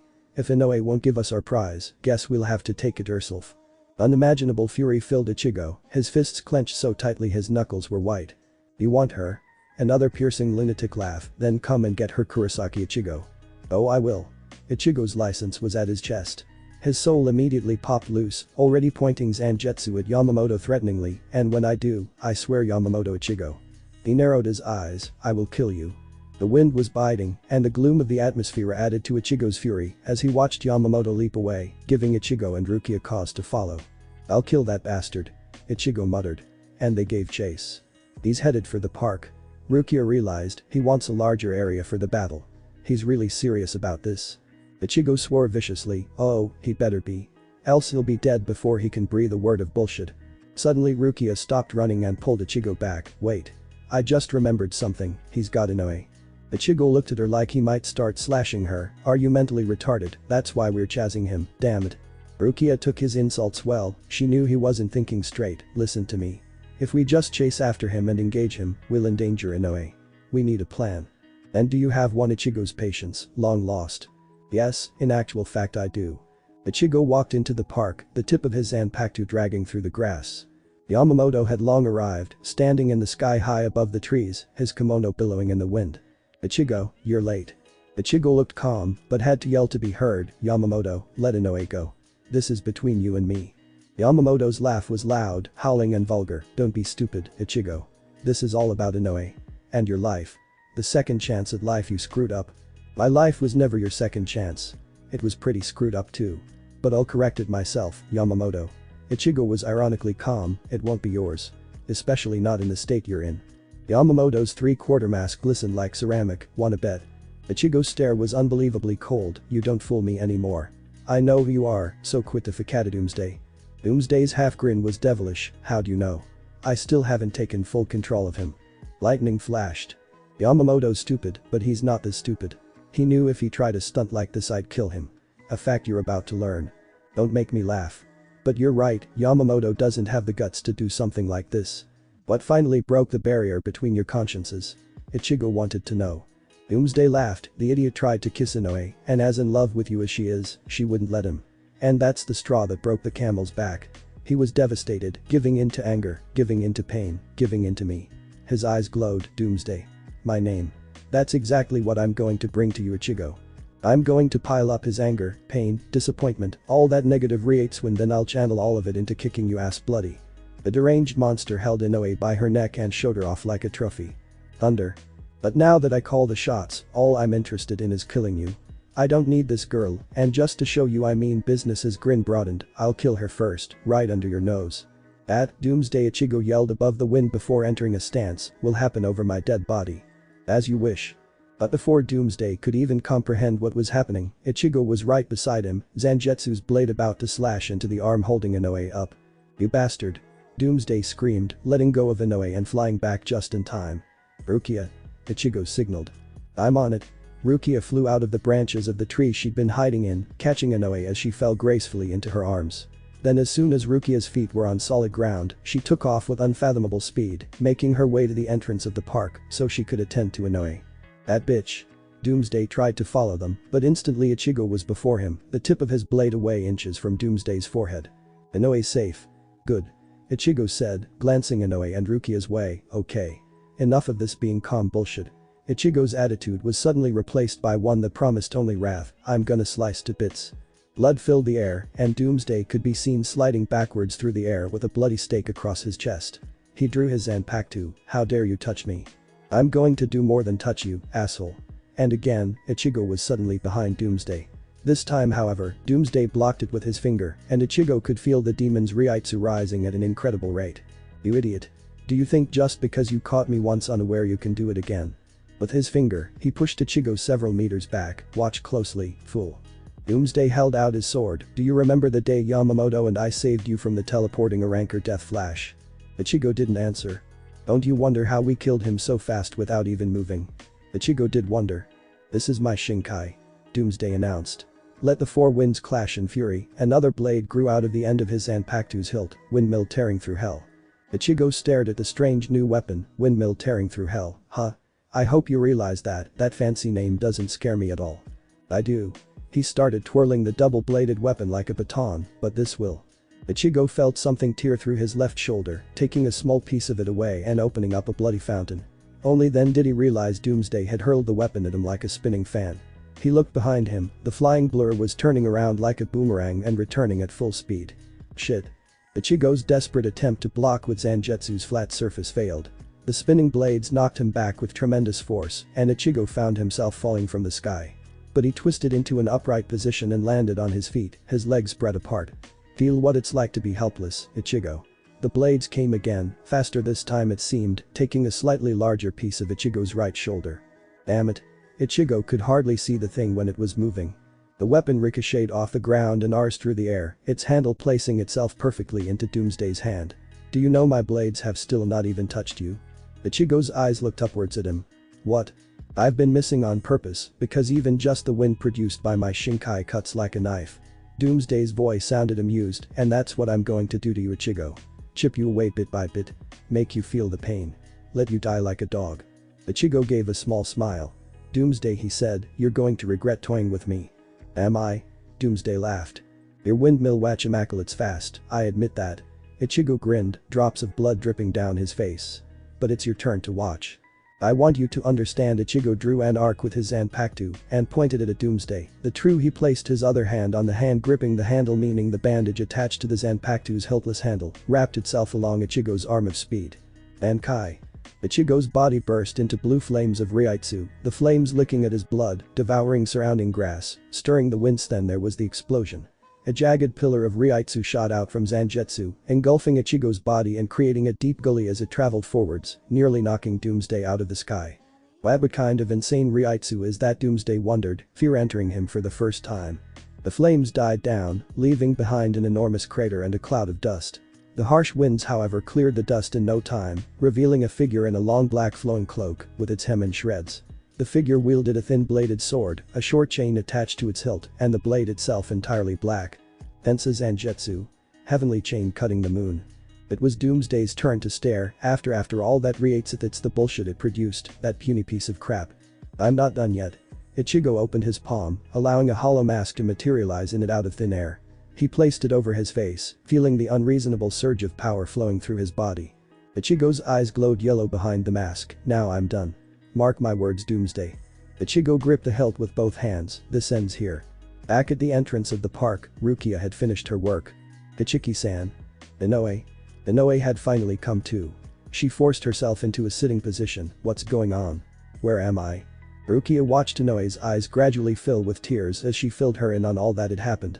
Kurosaki-kun and Yamamoto-kun. Fighting. Over Inoue was too embarrassed to complete her statement. Rukia finished it for her. Over you. Yes. Inoue. Inoue looked up at her. Somewhere inside whatever kidnapped you is the real Yamamoto.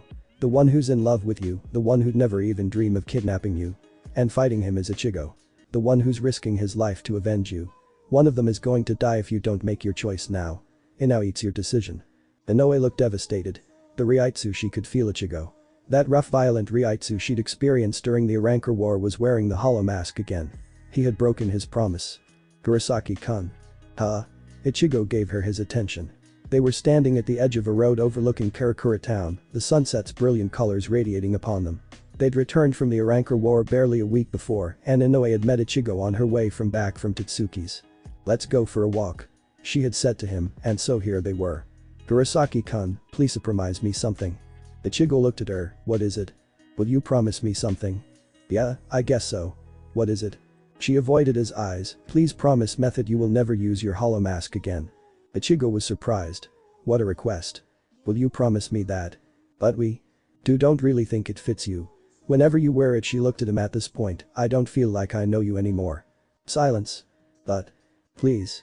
Her eyes stared into his intensely. Ichigo stared back. She was serious. He unconsciously scratched the back of his head. Yeah, okay. If you insist.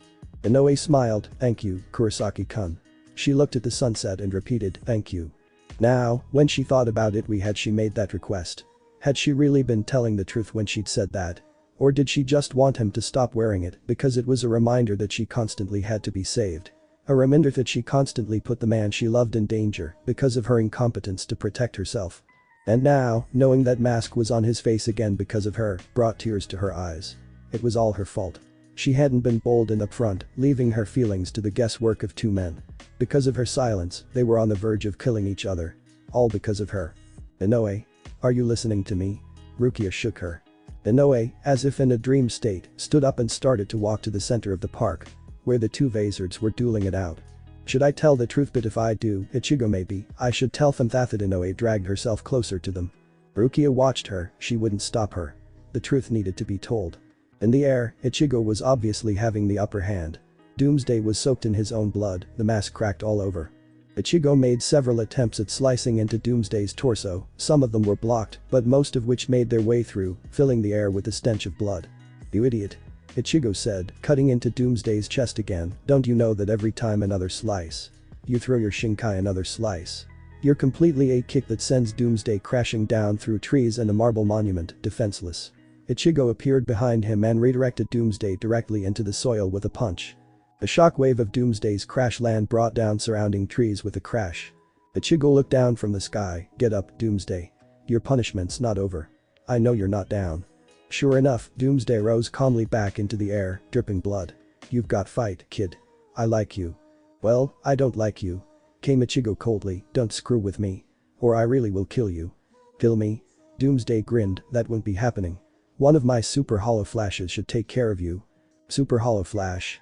The red ball started to form in his hands, sparks jumping all over the place. Next stop the ball grew bigger. Hell. Inoue had seen enough. "Stop." Doomsday lost his concentration and the ball disappeared. "Yamamoto-kun." Inoue yelled, tears streaming down her face. "Please stop. To love you." Time froze. All was quiet except for the sound of the howling wind, tossing Inoue's orange hair about, concealing her face, concealing her tears. Shame. Inoue Ichigo's heart broke in two. Am I hearing correctly? This wasn't happening. His hand let go of Zangetsu. Inoue. It seemed like forever as the sword fell and fell and fell. Is this a dream, a nightmare?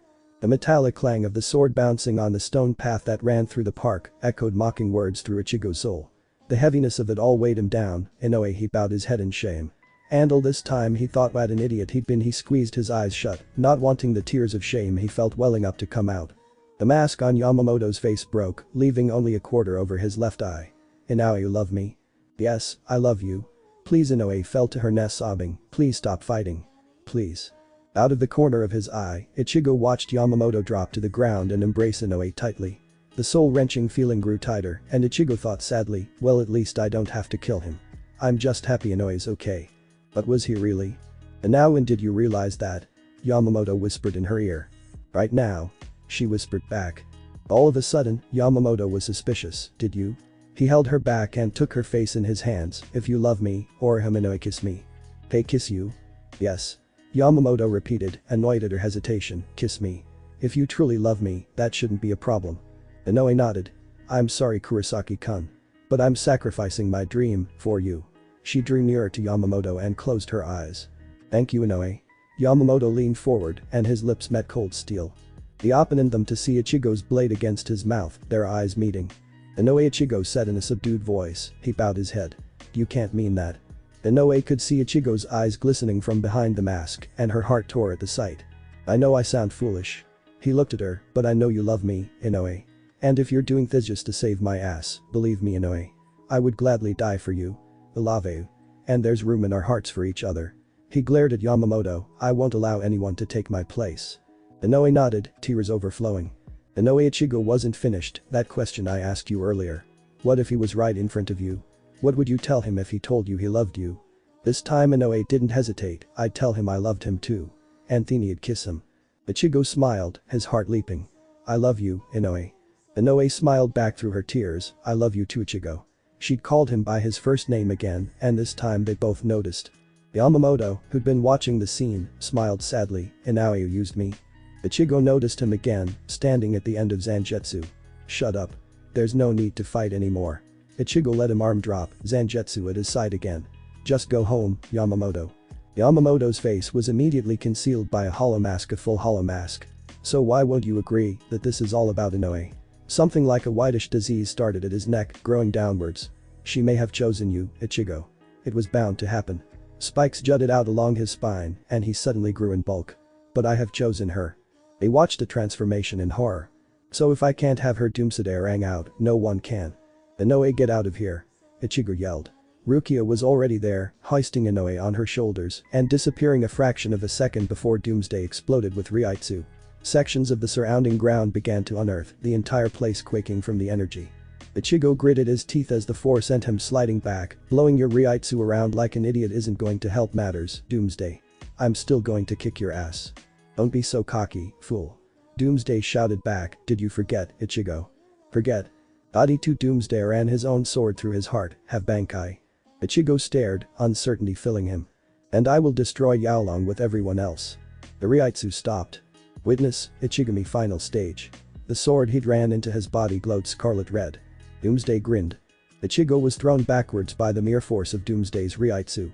Doomsday screamed above the noise his flaring Ryatsu was producing, "You will die, Ichigo. You'll all die." Cracks traveled from under his feet, breaking up the soil upon which he stood. Ichigo had to hit back chunks of rock to stop them from knocking him out. "What the hell is Ryatsu?" Ichigo murmured, growing more and more uncertain by the second. Doomsday's Ryatsu was shocking, heavy, pressing and suffocating. Then, all of Doomsday's yellow Ryatsu suddenly bleached white and started retracting into his body. There was a flash of light. Shit. Ichigo thought, shielding his eyes, can I really beat this guy? Of course. The light faded away. I won't lose Ino to him. Feast your eyes upon my Bankai, boy. Doomsday snarled, you're the first person fighting against it. And no one will ever see this and live. Doomsday's body was covered with a highly polished silver-colored metal. The lack of light didn't bring out its true beauty, however. But Ichigo could imagine a surface like that under the afternoon sun. Blind guys are us.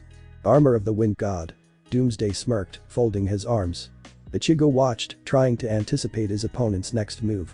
Not only does it increase my defense and strength, it allows me to control the winds. By Korea. Ichigo thought, re-entering his stance, big deal.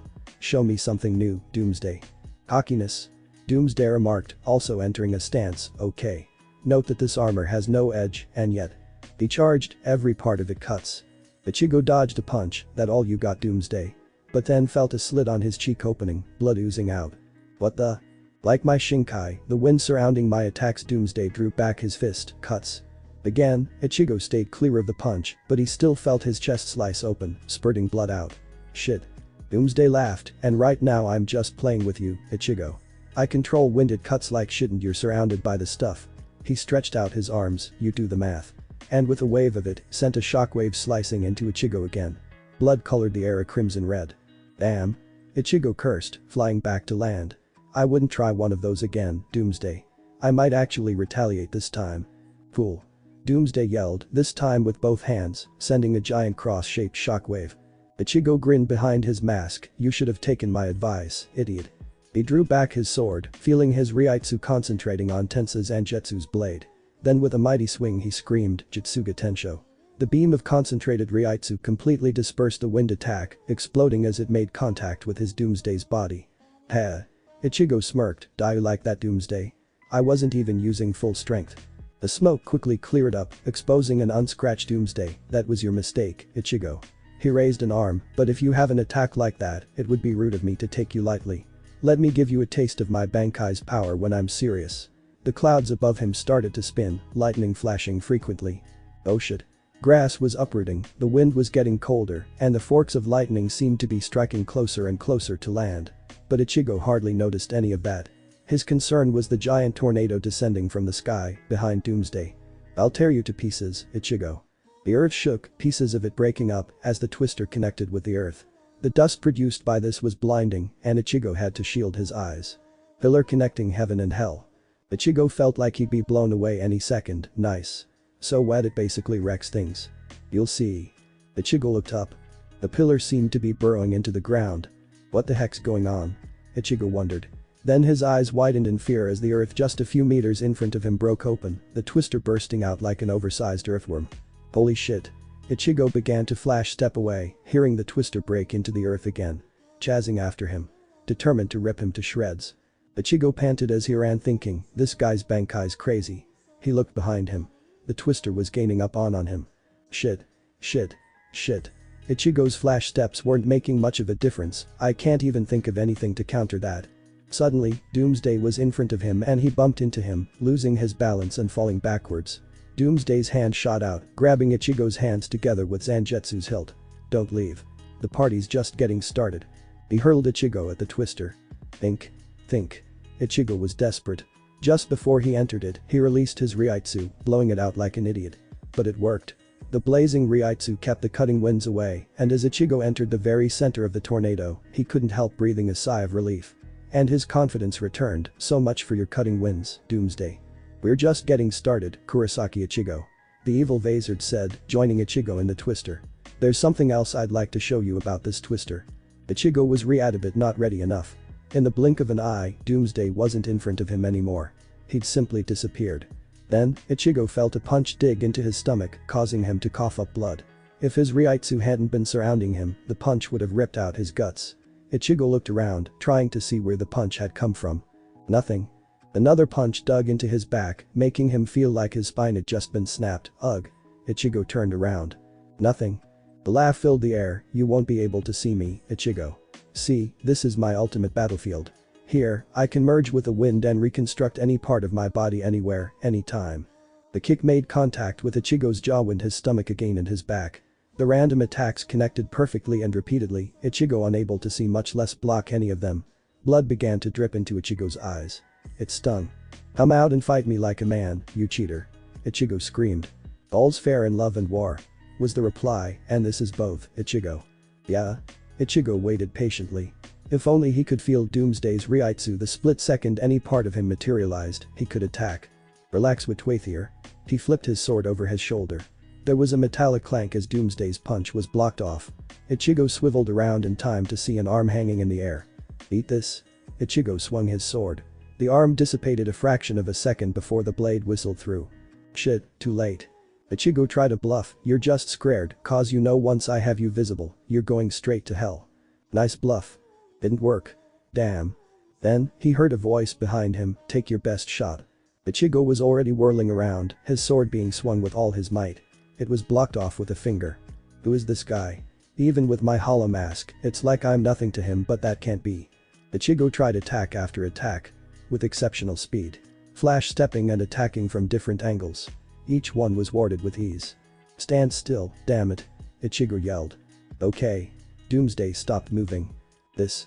Ichigo swung at Doomsday's face. Is just like.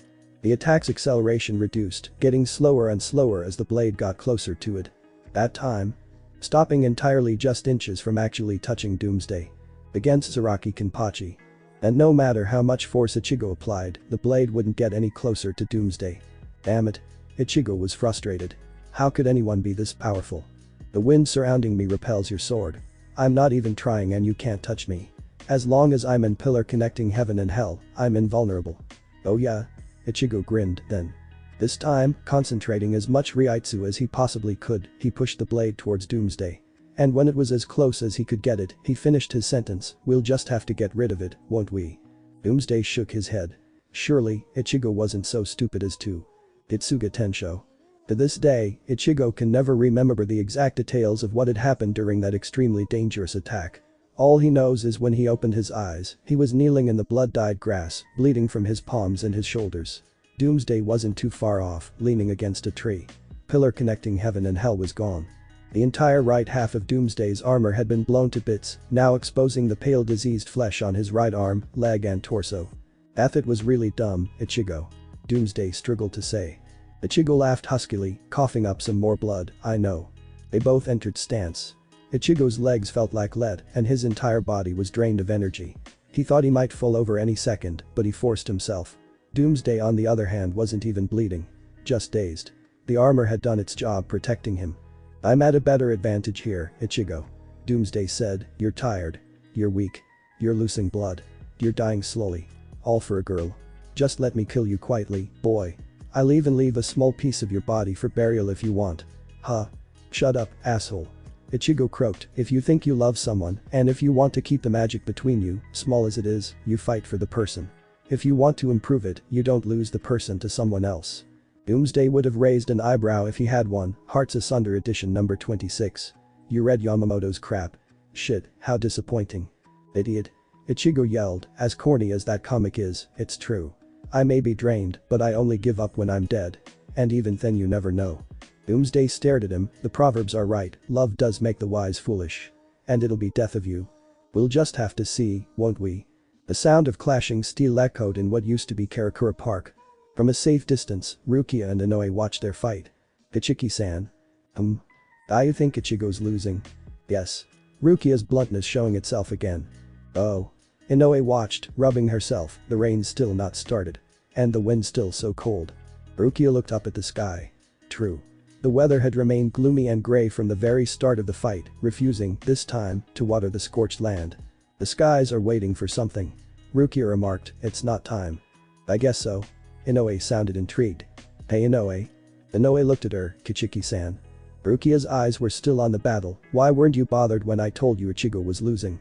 Inoue sighed, "It was just an opinion. I don't think Ichigo's losing." "Why?" Inoue turned her eyes back to the love of her life, who was at that point trying to evade a series of combos and failing miserably. "Yamamoto's hollow is really strong, but it's fighting just for the fun of it. You can tell. Ichigo, however, is fighting for me. He has a resolve. Because of that, he won't allow himself to lose." "No, not Ichigo." Inoue was silent for a while. Then smiled, "Guess I take my words back then. Ichigo was losing. Badly. His body was hurting all over, and the smell of blood that hung around him made him nauseous. An overhead punch sent his face smashing into the dust, followed by a foot on his back to pin him down. "Hey, I remember this scene," Doomsday said, making Ichigo cry out by stamping on him again. "When we saved your ass, fighting against Death Flash. How does it go again?" Ichigo swore, trying hard to breathe with such a weight on his back. "Ah, yes. You're dying in the grass. Hardly able to breathe. I come by and save you just in time," Doomsday said, chuckling, "but guess what? This time, there's no savior." The weight was lifted off, enabling Ichigo to turn over and breathe. Doomsday had flown at least 1,000 feet above him, his hand poised in the air. "I'm tired of playing games with you. Until we meet again in hell, goodbye Kurosaki Ichigo." A giant red ball began forming above Doomsday, and sparks danced in the air. With all his willpower, Ichigo stood again and drew his Impactu back. Super Hollow Flash. "I wonder," Ichigo thought, breathing heavily, "if I have won the energy for one more Jutsuga Tensho. Guess you'll just have to try." Ryutsu bullet itself onto his Zanpakuto. Doomsday laughed demoniacally. Then Doomsday's red ball came crashing down. Ichigo. Old man Zanjetsu. Ichigo stand up. "Long time, huh? We have had no reason to meet. So, am I idiot? Did I lose?" "It depends." "Depends? On what?" "On you. On your resolve. Do you want to win?" "Well, of course. Of course I want to win. But Ichigo, winning means you have to go back. Winning means you may have to endure more pain. Winning means you will have to begin a real relationship with Inoue. Can you commit yourself to her? Are you sure you will not disappoint her?" "No, I'm not." "Then why do you want to win?" "Because I love her. I can't be sure I won't disappoint her. Beauty want to try anyway. And I want to put in my all into loving her the way I know she's loved me for so long. Old man Zanjetsu, as much as I want a chance at loving her, I don't deserve it. But she does. And I will give it to her." "Well said. You may go. You Hinmar thing, old man. I've run out of power, plus make yours my own." "How much of it?" "All of it. It is yours. But then again, it has always been yours." "Thank you." "Oh." Doomsday turned back in surprise. There had suddenly been an unbelievable rise in Ryutsu behind him. "What the," he thought, not wanting to believe his eyes. "Heth, it can't be. A second ago he'd been lying in the dust. His heart had stopped beating. I'd even checked myself." Anyone who hadn't seen Ichigo bathing in his Ryutsu could have sworn it was an earthquake. The dust erupted in swiveling fury as the winds reacted to the unstable burst of spiritual energy. The clotting blood staining his body evaporated, leaving a reddish dust, and his wounds closed up, leaving faint scars that would forever remind him of the moment. Kurosaki Ichigo was alive. Doomsday slowly shook his head, "Holy shhh." The feeling of cold metal had already left a numb vehemence through his shoulder before he had even finished the thought. Doomsday daringly looked to his side to see Ichigo stooped over, his sword firmly gripped, the blade recently having swiftly relieved Doomsday of his left arm. Doomsday checked to be sure. Yes. Ichigo had cut neatly through armor of the wind god. And yes. Doomsday didn't have a left arm anymore. Doomsday turned his eyes to Ichigo's face. In that short moment, Doomsday's eyes connected with Ichigo's. And he read them. They calmly said 4 words. "I will kill you. You bastard." Doomsday screamed as he jumped backwards, his right hand trying to stop the crimson liquid that filled his body from painting the entire surrounding a scarlet red. Ichigo's cold eyes didn't meet his grin as he said, "You know that scene you were recounting? You skipped a part. A little while after my enemy steps on me, he loses his arm. Then he's toyed with, then disfist." Doomsday stared back, words failing him. "But since this time I'm directing this scene, I say we skip the toying part." Doomsday immediately found himself elevating at an incredible rate after a flash of an uppercut. And a few seconds afterwards, driven with unbelievable force into the soil after a blast of Ryutsu from Ichigo's sword, coming from above, connected squarely with his back. A light thud signified Ichigo's landing a few meters away from Doomsday's crash point. Ichigo's adversary arose with rage written all over his face. "Brat. Do you take me for a fool? His other arm was already up, another ball forming, but this time a smaller one. I'm going to compress all of my Ryutsu into this super hollow flash. I will kill you, Ichigo. If it's the last thing I do. You sure you want to try another one of those? Ichigo asked, your Ryutsu feels kinda wavery. Shut up. Doomsday roared, this time I'm going to personally drive this ball through your skull. Funny, Ichigo said, filling the blade of his sword with every ounce of his Ryutsu so that it seemed to be made up of roaring blue flames. I was thinking of doing the exact same thing to you with Yotsuga Tensho. They drew back. The wind stopped, all of creation halted, their eyes stared into each other, going deeper than the solstice was it. And simultaneously they clashed. The shockwave was devastating. Boring an absurdly gigantic crater into the earth, stirring the skies, splitting the very molecules that surrounded them. The entire 30 acres of Karakura Park was brought to ruin in an instant. Rukia barely escaped with Inoue, amazed at the titanic collision of two men driven by love. It took a while for the dust to clear.